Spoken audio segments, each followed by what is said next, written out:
ಈಗ ನಾವು ಬಂದ ಪ್ಲೇಸ್ ದೇರಾ ಅಂತಿಲಿ ದುಬೈಯಲ್ಲಿ ಇರುವುದಾಯ್ತಾ. ಇಲ್ಲಿ ಎಲ್ಲ ಸ್ಪೈಸಸ್ ಮಾರ್ತಿದ್ದಾರೆ. ವೇಟ್ ಲೂಸ್ करने ಕೆಜಿ ಹಲ್ದಿ ಹೇಗೆ ಯೂಸ್ ಮಾಡ್ತೇವೆ ಹಾಗೆ ಇಲ್ಲಿ ಅವರು ಮೊರೊಕೋದವರು ಇದನ್ನು ಯೂಸ್ ಮಾಡೋದಂತೆ. 2 ग्राम 1 दिरहम. इसमें गोरा होता है. हाँ, रोज वाटर डाल के मुक्का में लेपने डालने का मुक्का. हाँ, फिर मेरा गुर्ता नहीं, ನನ್ನ ಗುರ್ತ ಸಿಗ್ಲಿಲ್ಲ ಅಂದ್ರೆ ಊರಿಗೆ ಹೋಗುವಾಗ मैं घर जाके आती हूँ वापस लेती हूँ नहीं तो माँ बाप को मेरा पहचान नहीं हो जाएगा. ದುಬೈ ಗೋಲ್ಡ್ ಟೀ ವೈಫುದು ಅಂಗಡಿಯೇ ಬಂದಾಗಿದೆ. Come to Dubai city of gold. Guinness world record ring. Gold ಅಲ್ಲಿ ಮಾಡಿದ ಬಟ್ಟೆಗಳು. ಬಟ್ ಇದಾಗ್ಬೋದಾ ಮದ್ವೆಗೆ? ಕಮ್ಮಿ ಆಯ್ತಾ? ಅದು ಬಟ್ಟೆ ಆಗ್ಬೋದಾ? ಜೋರಿದ್ದಾಳೆ. ಇಲ್ಲಿ ಬರುದಾದ್ರೆ ಫುಲ್ಲಿ ಪ್ರಿಪೇರ್ಡ್ ಆಗಿಯೇ ಬನ್ನಿ.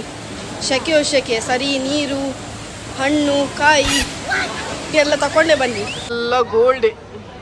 ಇಷ್ಟ ಆಯ್ತು, ಇದು ಇಷ್ಟ ಆಯ್ತು. ಕಿಡ್ನಿ ಮಾರ್ಬೇಕಂತೆ. ಬೇಡ ಅಂತೆ, ತಾಗ್ಬೋದಂತೆ. ತುಂಬಾ ಕೇರಿಂಗ್ ಅಪ್ಪ ಅವರು, ಅದಕ್ಕೆ ಬೇಡ ಅಂತ ಹೇಳಿದ್ರು. ಇಂಪಾರ್ಟೆಂಟ್ ಥಿಂಗ್ ನೋಡ್ಕೊಂಡಿರುವಾಗ ಇವಳು ನೋಡಿ ಅಂತೆ ಪುಚ್ಚ ಹತ್ರ ಬಿಸಿ ಇದ್ದಾಳೆ. ಓ ಅಕ್ಕ, ಸ್ವಲ್ಪ ಗೋಲ್ಡ್ ನೋಡು ಬಾ. ಪುಚ್ಚನ್ನು ಮನೆಯಲ್ಲಿ ಸಹ ನೋಡ್ಬೋದು ಬಾ. ಬೆಡ್ಶೀಟ್ ಒದ್ದುಕೊಂಡು ಹೋಗುವ ಈಗ ಉಂಟು. ನನ್ನ ಸೊಂಟಗೆ ಆಗ್ಬೇಕಾದ್ರೆ 2 ಜೋಡಿಸ್ಬೇಕಾಗುದಂತೆ. ಹೂವ ಇಲ್ಲಿ ಗಂಡ ಕರಿತಿದ್ದಾರೆ, ಎಂತದ ತೆಗೆದು ಕೊಡ್ತಾರೆ ಏನ. ಓ ಇದಾ, ಇವರಿಬ್ಬರದು ಶಾಪಿಂಗ್ ಆಗ್ತಾ ಉಂಟು. ಅವಳ ಕೂದಲೊಂದು ಬಿಟ್ಟು ಬಾಕಿ ಎಲ್ಲ ಗೋಲ್ಡ್. ಇಲ್ಲಿ ಅವಳ ಡ್ರೆಸ್ ಅದು ಸಹ ಗೋಲ್ಡ್. ಈಗ ಹಾಕಿದಾಳಲ್ಲ ಅದು ಸಹ ಎಲ್ಲ ಗೋಲ್ಡ್. ಕೂದಲೊಂದು ಬಾಚಿಲ್ಕೆ ಆಗುದಿಲ್ಲ. ಎದ್ದು ಸೀದಾ ನಿಂತಿದ್ದಾಳೆ ಇಲ್ಲಿ. ಕಾಡಲ್ಲೊಂದು ಸೊಪ್ಪು ಸಿಗ್ತದಾಯ್ತಾ. ಗೋಲ್ಡ್ ನೋಡಿ ನೋಡಿ ಇದನ್ನ ನೋಡುವಾಗ ಇಲ್ಲಿ ಗೋಲ್ಡ್ ಬಿದ್ದಾಗೆ ಆಗ್ತದೆ. ಗೋಲ್ಡ್ ಅಲ್ಲಿ ಬೋ ಬೇಕಾ? ಬೋ ಸಹ ಉಂಟು. ಗೋಳಿ ಬಜೆ ಉಂಟು ಇಲ್ಲಿ. ಕೆಳಗೆ ಅಕ್ಕಿ ಬೇಕಾ ಕವರ್ ಮಾಡ್ಲಿಕ್ಕೆ. ಓಲ್ಡ್ ಮೂವಿಯಲ್ಲಿ ವಿಲನ್ ಅವರ ಮನೆಯಲ್ಲೆಲ್ಲ ಇರ್ತಿತ್ತಲ್ಲ ಹೀಗೆ. ಈ ಬ್ಯಾಗ್ ಸಹ ಗೋಲ್ಡ್. ಯಾರಿಗೆಲ್ಲ ಎಷ್ಟೆಷ್ಟು ಕೆಜಿ ಬೇಕು ಕಮೆಂಟ್ ಮೂಲಕ ಹೇಳಿ.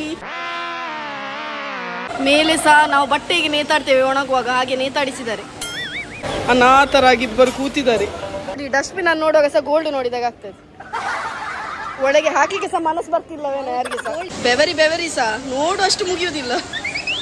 ನೋಡುವ ಅಂತಿಲ್ಲ ಆಗ್ತದೆ. ಯಾಕೆ ಆಗುದು? ನೋಡುವ ಇನ್ನು ಬರಲಿ ಅಯ್ಯೋ ಬಂತಲ್ಲ.